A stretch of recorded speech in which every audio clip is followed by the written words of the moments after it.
Yo guys, so meron lang ako i-share tungkol dito sa ating L3210 na printer na Epson. So ang problema kasi dito ay pag nagse-Xerox tayo ay matagal. So nag-i-stop siya, di ba? So matagal siya mag-Xerox. Ayan. So sa mga merong L3210 na experience nila yan, pag nagse-Xerox sila ng katinto.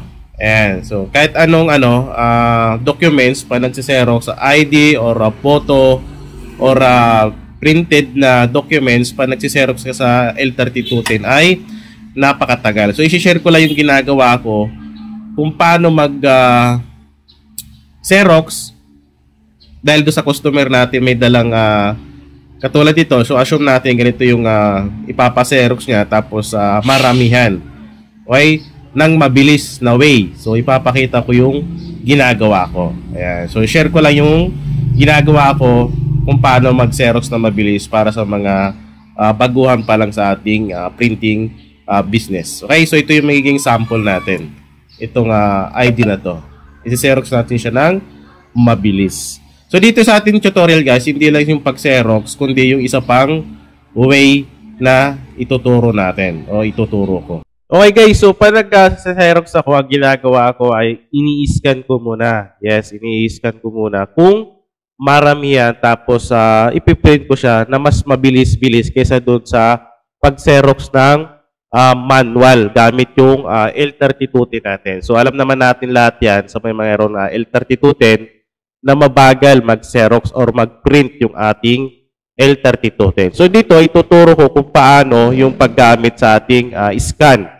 Okay, so pag-scan kasi guys, meron din settings yan para sa mga baguhan. Ayan.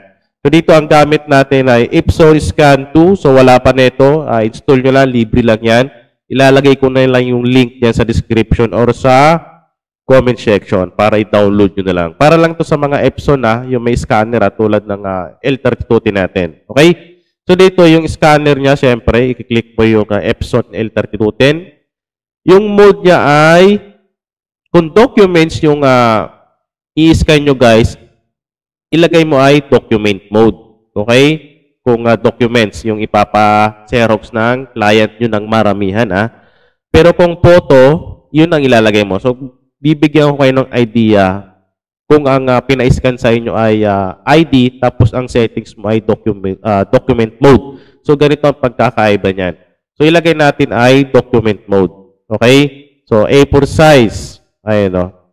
Scanner glass, yung resolution ay nilalagay ko ay 300 dpi. So, depende sa inyo guys kung anong nilalagay nyo. Sa akin ay 300 dpi. Ayan.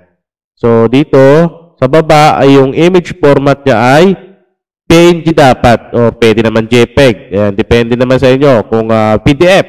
Kung gusto ng customer ay scan lang tapos PDF kaagad at isi-send sa email nila or sa flash drive nila, pwede naman yan. Okay, sa atin ay PNG kasi ipiprint natin siya. So, yung file name, ayan. Tapos yung folder natin kung saan isi-send nung scanner natin, ng printer natin pagkatapos i-scan. Okay, so pwede kayo mag-customize dyan para alam nyo kung saan kaagad. Sa akin, documents lang. So, magsasample tayo. So, gamit natin yung kaninang pinakita natin na ID. Tapos, ang mode natin ay document mode para sa mga baguhan na hindi pa alam yung settings. Ganito magiging itsura niyan. So, i-scan natin. Okay? So, i-scan natin yan kung ano ang pinagkaiba ng document mode at yung photo mode lang. Okay? Mas mabilis kasi ito pag natutunan mo para mas mabilis yung paggagawa mo. Pag alam mo na yung technique kung gagawin, kung ano yung gagawin. Okay? So, simpleng tips lang ito para sa mga mayroong L3210 na printer. So, ganito rin yung nangyayari sa akin nung umpisa na panag-Xerox ay napakatagal. So, isa-isayin pa. Okay, ang next natin gagawin, syempre, pupunta tayo dun sa ating Word or Microsoft Word. Kasi ito yung ginagamit ko pa nagpiprint ako. So, pwede naman Photoshop kung kabisado yung Photoshop. Pero kung baguhan ka pa lang, syempre, kahit pa paano, yung Microsoft Word na lang muna. So, gagawin natin dyan, i-insert natin yung in-scan natin. Ayan, no? Punta tayo sa Documents, i-paste natin. So, ganito ang magiging itsura, guys, kung naka-document mode ka. Kumbaga, parang malaki. Diba? ay no, malaki siya. So, ang gagawin mo dyan, para makuha ito yung exact na size na ito, although ganyan naman yung size niyan, di ba, malaki. E paano kung back to back ka? So, marami pang proseso. Gagawin mo dyan, ikakat mo pa yan. Ayan, no? Di ba? So, ganito ang ginagawa ng karamihan, yung mga nag-uumpisa pa lang. Pero yung iba, may mga diskarte na dyan kung paano. Ayan, di ba? So, saka mo siya i-scan nyo ulit yung likod. So, dito naman, so next natin ipapakita ay yung photo mode lang. Ito, photo mode lang. Sa photo mode naman, ang settings niya ay, yung syempre, yung document source niya ay scanner glass, gamit yung printer natin. Tapos yung resolution niya ay DPI. Tapos yung image type naman ay color or grayscale. So, click natin yung color, syempre. Pwede naman natin i-print yan ng black lang, di ba? At pero naman tayong, pwede naman natin i-print ng colored yan kung gusto ng customer natin. So, marami tayong way. So, dito, same lang din ang format, PNG, yung folder documents. Tapos, i-scan na natin gamit yung photo mode natin. Kasi kanina naka-documents tayo, di ba? Ayan. So, photo mode. Ito yung ginagamit ko, guys, pag ID yung aking ini-scan, tapos piniprint ko lang marami yan. So, click ko lang yung photo mode, tapos scan ko lang. Yan. So, i-scan lang natin. Yung way na to, guys, ay para sa mga gumagamit ng L3210 na mabagal talaga mag-print. Di ba? So, ima-manual mo na pa isa-isa yan. Tapos, ibaback to back mo pa, di ba? Matagal yung proseso paano pag marami na pila. Yan. So, simple tips lang ito. Pwede mong gawin, pwede mong sundin, pwede mong hindi sundin. Di ba? So, ito na. Ito na ang pinagkaiba niyan. Yung kaninang in-scan natin gamit yung document mode, ito, di ba? So, medyo ang pangit. Pero kung gumamit ka ng photo mode lang, ito magiging tsura. Di ba? Napakaganda niya. So, punta tayo dito sa ating Microsoft Word para i-print natin siya. O, di ba? I-click lang natin to. So, ito na. Di mo na kailangan mag-crop pa. Di ba? Ayan, no? Di mo na kailangan mag-crop pa. Ipi-paste mo na lang. Ang next natin gagawin, guys, ay itutuloy na lang natin to. So, kunyari, back to back, di ba? Para malinawan yung iba. So, gawin natin, scan natin yung ating ID pa na nasa likod. So, i-back to back na lang natin para isahan. Diba, pag mayroon nagpa-xerox sa'yo ng ID, tapos back to back, tapos marami yan, so matagal ang proseso, iisa-isahin mo yan, diba? So, gagawin natin, yung pa din yung settings, photo mode, tapos scan lang natin para mas mabilis yung trabaho. Para din dun sa ating printer ay hindi masyadong mabugbog, di ba? Kasi pag sinerox mo, yung harap, tapos marami yan, kunyari 20 pieces, so ang tagal niyan, abutin ka ng kalating oras niyan.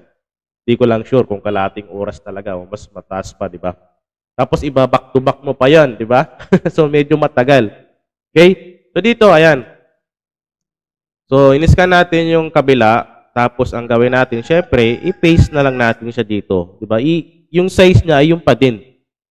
Ayun, no? Diba? So, pwede mo siyang i-rotate kung tabingi yung pagkakalapag mo dun sa scanner. Kasi minsan, paglapag mo dun, minsan tabingi. Pag sinerox mo yon, di mo na maayos kasi na-xerox mo na. Pero kung ganitong method, ay pwede mong i-rotate, pwede mong ipantay. Diba? So, ganito na. So, pagkatapos niyan, pwede mo na siya i-print. Diba? Ayan. O, ilagay mo na kung ilan yung peraso. So, gagamitin ko ay L120 para naman magamit ko yung L120 ko. Ayan. So, pwede mo na gamitin yung Epson mo na L3210 kasi ipiprint mo naman na siya. Diba? Pero ang gagamitin ko ay yung L120 para ma-dry run lang. Kasi minsan ko lang gamitin dahil naka-sublimation ink siya. So, pwede naman yung gamitin. Okay? So, ilagay mo dito, kunyari, 5. Kunyari, 20, di ba? Pero gagawin natin 5 lang para mas mabilis yung ating sample. Okay? So, patapos niyan, punta ka lang dun sa ating printer properties. So, pwede mo siya i-colored kung gusto ng customer mo ay colored or pwede naman gray. So, sa atin ay gray na lang. So, click mo lang yung okay, tapos click mo lang yung print. Okay, so pagkatapos natin siya i-click ng print, so ipiprint natin siya. So gamit ko ay yung L120. So pwede mo naman gamitin yung L32 din mo kasi ipiprint mo naman siya. So ito yung sample na ginamit natin. Okay? So ganito lang siya kabilis, di ba? Ayan, no? Ayan, so malinaw naman siya. Ano pa to sublimation ink pa to Paano pa kaya kung dye ink or pigment ink yung ginamit? Ayan, so ginamit ko lang yung isa kong printer para sa ating sample. So napakabilis lang, di ba? Sa ganitong method. Ayan, so scan mo muna. Then i-prepare mo dun sa gamit mong software or Microsoft or Photoshop. So yung size niya ay ganun pa din naman. Ayan o. Diba? O. Wala nang pinagbago. Same lang siya, diba? Di mo na kailangan i-resize pa. Basta gamit mo yung ginamit natin kaninang photo mode. Wag yung document mode. Ayan. So, simple tips lang to guys para sa ating L3210 na mabagal mag-Xerox. Okay? So, pwede mo sundin, pwede yung hindi. So, nasa sa inyo na. So, shinare ko lang yung paggamit ko or method ko so pag photocopy or Xerox ng mabilisan gamit yung L3210 natin. Okay? Naghahanap ka ba ng mga digital products at wala kang time gumawa? Bili na dito sa ating DigiBili Shop. Meron tayong poster, calendar, money envelope at sa murang halaga lang marami ka na pagpipilian. Bili na dito sa ating DigiBili Shop online store.